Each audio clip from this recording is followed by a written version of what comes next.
Good afternoon, everyone. I'll start with the Shivalik LPG carrier, which sailed from Persian Gulf, crossed the Strait of Hormuz, and headed towards India. Will be reaching today around 5 o'clock in the evening, maybe after an hour or so. And before its arrival, the documentation, priority berthing, everything has been arranged at the port so that there is no delay in discharge of cargo by this vessel. All Indian seafarers in Persian Gulf area are safe. No incident has been reported in last 24 hours.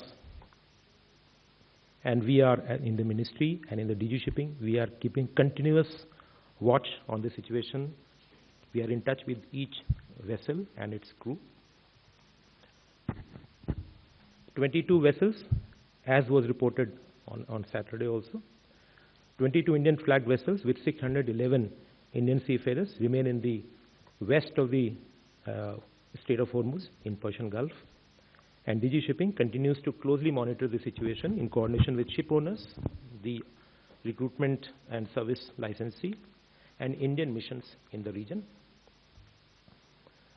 The Indian flag vessel Jag Ladki, which sailed from UAE on 14th of March, it is carrying 80,000, about 81,000 of Murban crude oil, is safely en route to India.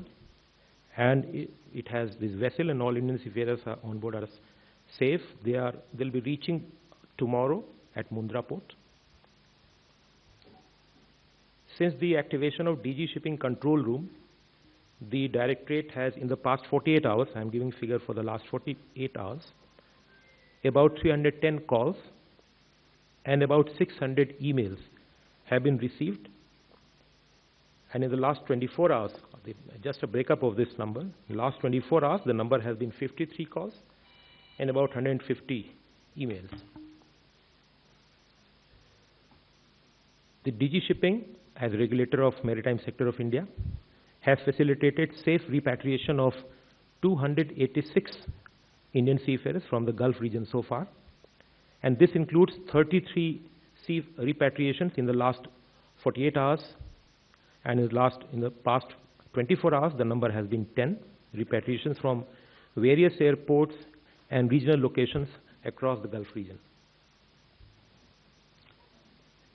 Major ports of India are closely monitoring vessel movement and cargo operations in view of evolving maritime situation and providing all possible support.